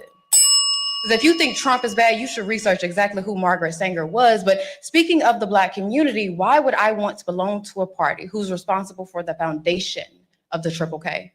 But it's not just that. Supposedly in the 1900s, the party switched, right? But what never changed, what I noticed never changed, is Democrats' love for immigration, and how they have always prioritized that over the black community. I mean, imagine every single Democrat leader helping you joke about what a black job is in 2024, exposing your ignorance on 1924 and how imperative the Immigration Act of that year was, how it was all reversed in 1965 with the Hart-Celler Act, how Congress refuses the advice of the Rockefeller Commission and the Hesburgh Commission, and how to this day they refuse to adopt the Barbara Jordan Blueprint, validating every single thing that Dr. Claude Anderson spoke of generally, but specifically what Mrs. King spoke of in 1991 with her letter to Congress. Now, look, I'm not saying that the Republican Party is perfect. No, nobody's perfect. What I'm saying is I saw with Malcolm X when he said that the liberals were the worst thing that could ever happen to the Western Hemisphere, but y'all ignore that. Hey, isn't that weird? I said that last hour. Just like how y'all ignore LBJ saying, and I quote, "I'm going to have Negroes voting Democrat for the next 200 years, and by God." But she was kind. I don't mind using that in the proper context. Because quite frankly, I couldn't give a shit what people think of me. You can label me. I've been labeled and insulted and shot by professionals, and nobody else is a professional. Continue. 60 years later, I see no sign of recourse, but rest assured your vote is your voice. Truth. This show is speaking truth. And you like the show, you don't like the show. You like me, you don't like me. I shouldn't be saying this, but I wish I could tell you that my inspiration is yourselves. And in a great deal, in a major fashion, it is. But I craft this show and I cover topics that I find interesting. And no one is going to tell me what I will or will not talk about. And whatever kind of flap that creates for me, couldn't give a shit less. Not at all. Speaking about not giving a shit less, let's have more racists, shall we? Daily Wire. Them white motherfuckers. Racist agency framed its lawyer after he discovered law breaking. African Development Foundation assistant who is black said in a sworn affidavit that its CEO said he would not hire whites. A small USAID-like federal agency called the African Development Foundation refused to hire white people and treated white employees who did slip through so poorly that one soiled herself because she was afraid to leave her desk to use the bathroom, employees told the Daily Caller. But that's not racist. Now, do BZ's reversal theory or axiom reverse that? What if it were a white employer and a black female didn't feel or felt so oppressed in that environment? Well, number one, they didn't hire blacks and somehow she slipped through, but she felt like soiling herself. I wonder what would happen to that agency. And I wonder what would happen to those attorneys. I'm sure only good things. And that's why I'm here tonight. By the way, found them, gonna play them. Take it away. I don't know if you can read the small letters up there, the small words, but I will let him say what he wants to say in 15 seconds because, well, let me stop here just for a moment. One of the major reasons that I love the First Amendment is that you get to hear and see what people really think and say. And so the First Amendment, in the 60s in Berkeley, people were for free speech, and that is all upside down now. I'm a child of the 60s. I was a stupid damn leftist until I started to pay taxes. BZ. And then shit changed. And I started getting jobs. And I started getting fairly good jobs. And I had to pay taxes. And I was not a big fan of that because on my first job, I got a nice check. And then, wait a minute, I thought I was making more money than that, but apparently I'm not. So I stopped being a leftist and started moving over to the Republican Party. But I still believe in free speech because that's how you adjudge people.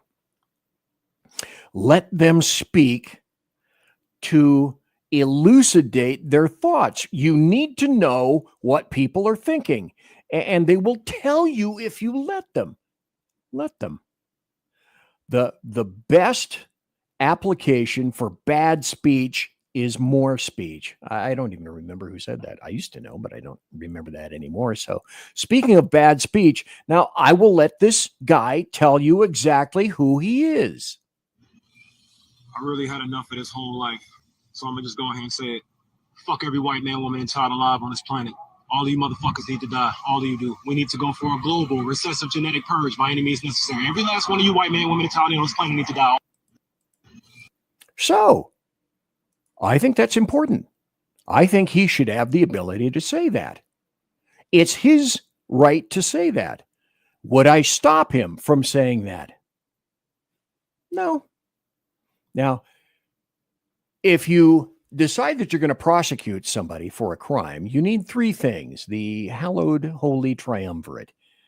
You need means, opportunity, and now I've forgotten the third. It was right there in my brain housing goo. That shit's not funny. Stop laughing. Means, motive, and opportunity. Thank you. God, I had to have the producer come behind me and hit me on the head and say, remember that. So is this a crime? I'll let somebody else worry about this. Now, I've got time for probably a few more stories because I'm not going to be going into overtime because at the end of 2 hours, I'm sure that you've gotten the point. And the point, especially in the Bay Area, the San Francisco Bay Area, in California, always spell it with a P, the dirty little secret, the dirty little lie is out. Asian violence in the Bay Area. Asians, and you did not talk about this at all for decades. Not in the Bay Area. Certainly not in Silicon Valley. But it's out. And people now write about it. And it's about damn time. Dirty secret of black on Asian violence is out. San Francisco, by the way, this is an article back from 21. And it hasn't changed. San Francisco's hidden truth is out. That's what community organizer Carol Moe calls the realization that Asian residents are being targeted for robberies, burglaries, and intimidation by young black men. It is San Francisco's dirty little secret, said Moe, a former safety network community organizer in the Sunset District. It's not news to us. Now, let me fill in the gaps that nobody in, that was from SF Gate, which used to be the San Francisco Chronicle. And the reason for that is because of Thug's Law, the 80-20 rule. Thug's Law, when applied to criminals, is what's mine is mine and what's yours is mine, unless you're strong enough to stop me. Now, why did blacks target Asians? Because blacks in the Bay Area sensed that Asians were unable to fight. They were smaller, they were better targets, women, children, younger Asians. The stature was not the same. They weren't walking around being bodybuilders. And I'm sorry if you don't like that typification of Asians in the Bay Area. Seen it, watched it. Don't give a shit what you think about that. But the truth is now out.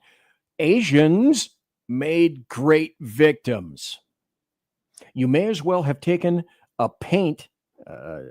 paintbrush and gone V on your forehead. I'm not speaking out of turn. I'm just telling you how things are and how things work. Praying for me all week. Oh, this is one of our favorite pastors ever. Because Democrats aren't racist, are they? And we can't have black racists. That just doesn't happen. There's no PZ. God, you need to be beaten. There is no such thing as a black racist. Well, let's put him up on the stage and listen to Pastor Jamal Bryant. Praying for me all week. You've been nervous all week, but I ain't afraid of the spooks that sat at the door. These runaway slaves hiding in the White House gonna throw my picture up thinking that I'm gonna be afraid. If you got real courage, don't show my picture. Show the picture of the one that fired the black joint. Oh, he's going to get wound up now, folks. All you spooks in the White House. Chief of staffs from the military. If you gonna show a picture of the CEO of Target, Walmart, McDonald's, and Amazon that does not recognize black dollars or black business. Bullshit. If you gonna put up a picture of the state legislators in Florida that are banning black books. If you gonna put up a picture. Oh, I'm sorry, almost.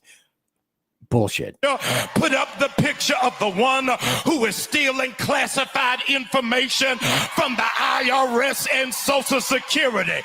Bullshit. If you gonna put up a... I'm sorry. This asshole does nothing but lie. But look at the crowds. Look at all the people that are out there that are buying the Demorat racist bullshit. And again, that's part and parcel of the show. Demorats are leftists. Or excuse me, Demorats are racists. And the people that follow them are racists. Can blacks be racist? Oh, hell yeah. Can whites be racist? Oh, hell yeah. They come in all shapes, sizes, and colors. And that's the portion that I was addressing tonight. Here's lovely Al Sharpton from a Washington Free Beacon. Al Sharpton uses MSNBC airtime to promote DEI boycott on Pepsi.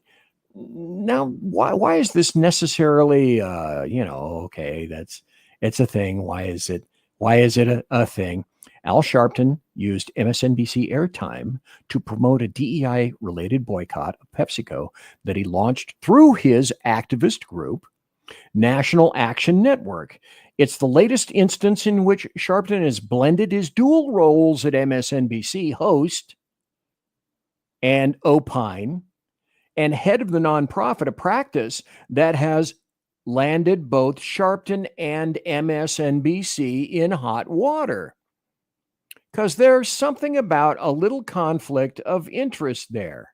He's using it as a prop, as a stage. Speaking of the racist that used to be in charge but is no longer in charge, and a cultural appropriator with the blonde hair, the lovely Joy Reid, who has been de-showed.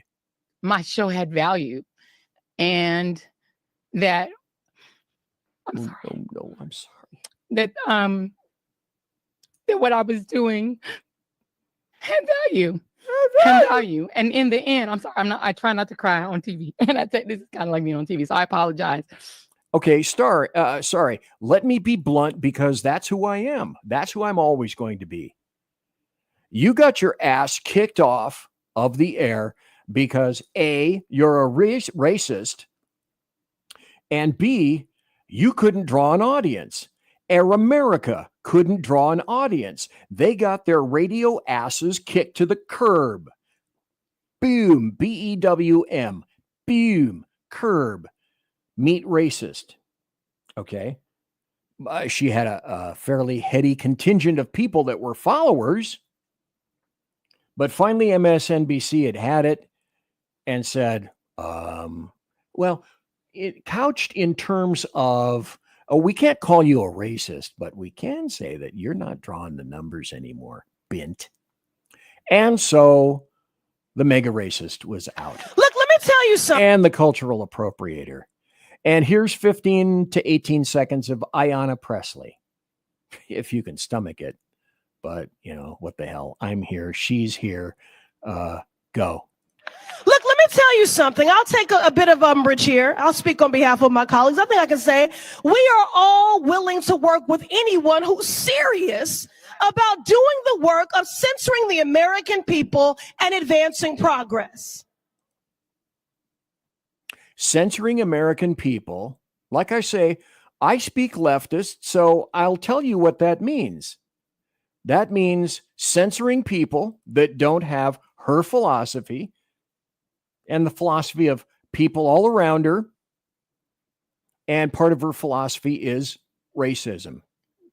So not only is she a racist, you know, that's a label. BZ, how can you say that? I don't give a shit. And she's calling for censorship, which is what Demorats do. They call for censorship.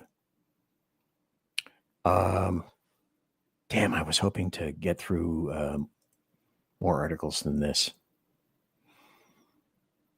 A University of Georgia graduate student is getting criticism for comments he wrote on Facebook. The man at the center of the controversy is some name that I can't pronounce and couldn't give a shit less about. A philosophy graduate student employed by the university as a teacher's assistant. And what he wrote is, some white people may have to die. UGA teaching assistant under fire for post. These things are more common than you would ever think. Hard to unearth, difficult to unearth. But I found a lot of these things because that was my job for the show tonight. And let's see, I can't think of this guy's name. I think this is the guy. All right, maybe some of you can tell me who this is. I am forgetting more and more these days. Go. America needs to repent for its worship of whiteness on full display this season. How is it that you can insult everybody? Call Muslims something other than children of God? Call Mexicans murderers and rapists? Insult the disabled? How is it you can insult everybody, but then one weekend somebody discovers in the recording that you insult those whose daughters and wives look like those who have been supporting you, and then all of a sudden we can't take it anymore. So America needs to repent for its worship of whiteness. Something tells me, I could be wrong, correct me, but this guy is not big into the worship of whiteness. I don't believe so. Then I think I have enough time to get some of this in. CNN. This is from redstate.com. Somebody should be fired after a CNN analyst goes on a wild racist rant against white South Afrikaners. And I think I have this separately. Let me see if I can pull this out separately. Okay. No, I can't. Shit. I thought I had already done this. You have to go back when you pull it up and refresh and let us have ads and let us put all sorts of stupid crap in there. Then I have to go back and do that. Let me do this. Here is South Africa's ruling party made a song called Kill the Boer, which translates to kill the farmer. And the farmers that they're talking about are white. Imagine that. The song refers to white farmers, Afrikaners, and dates back to the county's or the country's apartheid days. So here's Ashley Allison making it clear that She's a racist. Racist. Go. So if the Afrikaners don't actually like the land, they can leave that country. They are. They're leaving to come here. No, they can These leave refugees and are go, coming here. They can actually leave and go to where their native land is, which is probably Germany. Okay, this racist black female thinks that Afrikaners came from Germany. You know, that's the beauty of idiots like this, is they know no history and they couldn't care less about history. He may correct her. Are you against them coming here? Holland, probably. Holland. Are you yes. against them coming here? I'm against the hypocrisy of this administration. No, that's not the question. The question is, are you against them coming here? If there was actually Okay, so what they're saying is, and the point of this is that there is no oppression in South Africa. And the drip of 59 people from South Africa who were allowed into this country as refugees, that's going to start a tidal wave of white people just coming in and kicking everyone else to the curb, says the racist Ashley Allison. 59 people. That's a tsunami. Holy shit. And the other application is, well, there is no assault on white people, not in South Africa. That's a bunch of right-wing bullshit, which is also part of her theory here. Let me see if I can go down to the bottom. This is interesting. If you can see it, I hope so. There's a guy on Twitter or X called Ryan James Gurdusky. And what he noted was during commercial breaks, Ashley would make comments about white men all the time. Rarely you'd meet someone so openly racist. Well, that's their job. That's the point of me being here tonight, to tell you that Demorats, that's their job, is to be racist. They are racists. Well, let's continue on that track. I showed you this just very briefly. Now, I had to dig like crazy to find these stories, and especially a couple of points of them. This is from news.com.au. Farmer killings. Farmers tortured and killed in horrific South Africa raids. Okay, not just farmers. Hello, white farmers. They weren't black farmers. And then also, let me put this up so that you can at least see the headline. Farmers erupt over brutal slayings in South Africa. The brutal torture and slaying of farmers has stoked fury on the streets of South Africa, where protesters have stormed a courthouse. But that's not happening. Whites are not being killed in South Africa. That's a bunch of right-wing bullshit, obviously. Then I found an article on Newsweek. A white farmer is killed every 5 days in South Africa, and authorities do nothing about it, activists say. Now, you can't believe that, and you sure can't believe Newsweek, can you? Oh, hell no. And then I found, let's come up here. Here's another, and I think this is the one that I have on video that I can play for you in just a moment. Do actions have consequences? Well, it would appear they do. Farm attacks in South Africa allegedly surge after EFF sings Kill the Boer song. That's the white farmer. So let me pull this down and I'll go look for another one. I got a couple of minutes left. This is from defenseweb.com. And this headline and story says 8 farm murders in 6 weeks.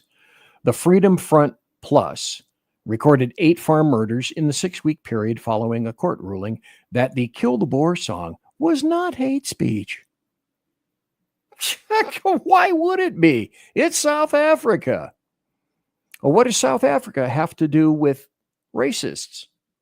Black Democrats are saying that whites aren't killed. It's not happening in South Africa.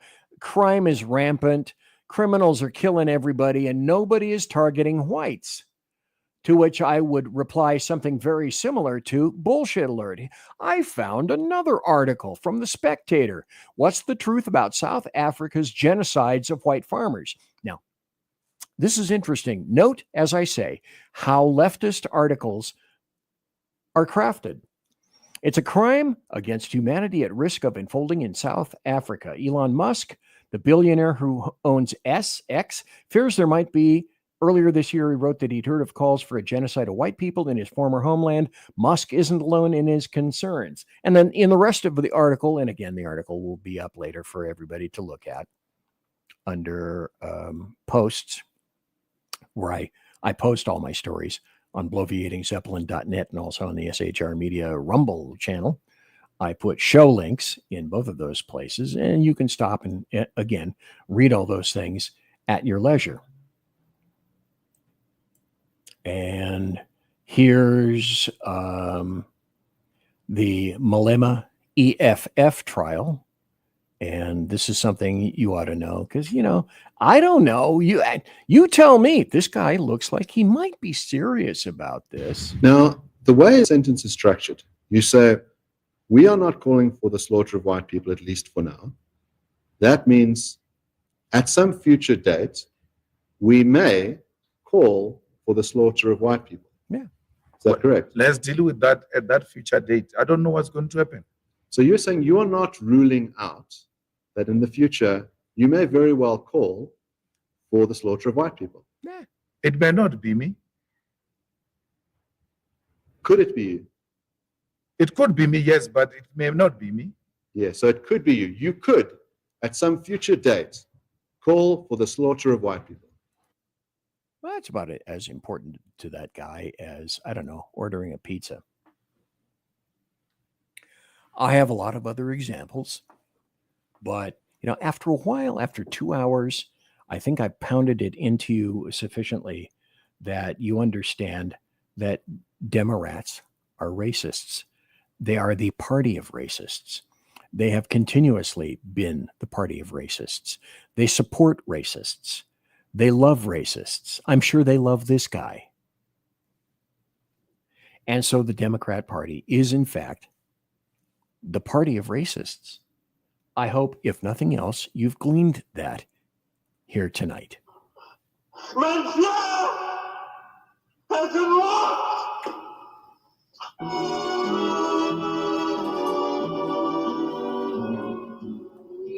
So, ladies and gentlemen, boys and girls, children of all ages, thanks so kindly for being here tonight and spending your very valuable time. 38 people watching live right now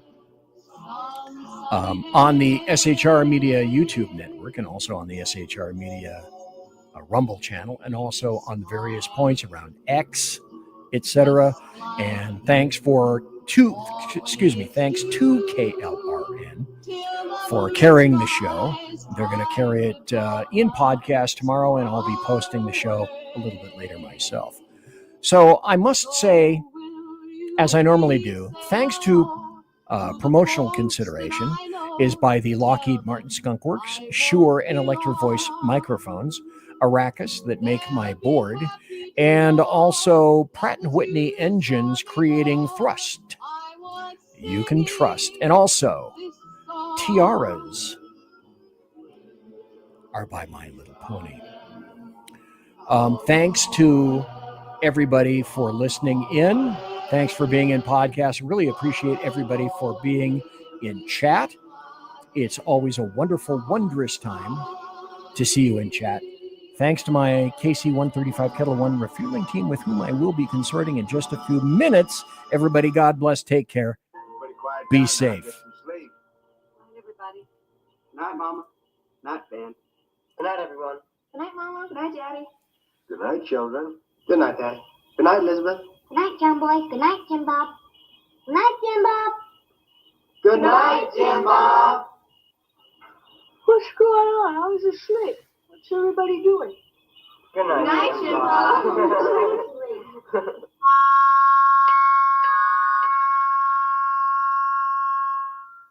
Good night and good luck. One final thing.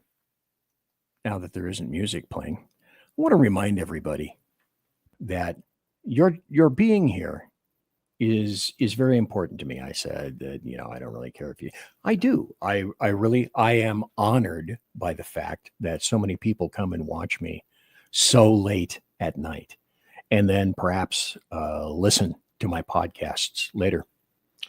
And the other thing that I want to say is tomorrow is Wednesday. Well, it's already tomorrow on the East Coast, and it just turned tomorrow Central, and it'll be another 2 hours before it's tomorrow here in the Pacific time zone. But tomorrow, the Edge of Liberty, Sackhead Sean, will be on at the same time as I normally, and he is on at 8 p.m. Let me see if I can find his show. There we go. He'll be on tomorrow night at 8 p.m. Pacific, 10 p.m. Central, and 11 p.m. Eastern. He does a 1 hour show. He does a great show, and I would highly recommend that you go there and watch it. Again, folks, thank you so kindly. God bless, and everybody take care. Have a great sleep. See you tomorrow.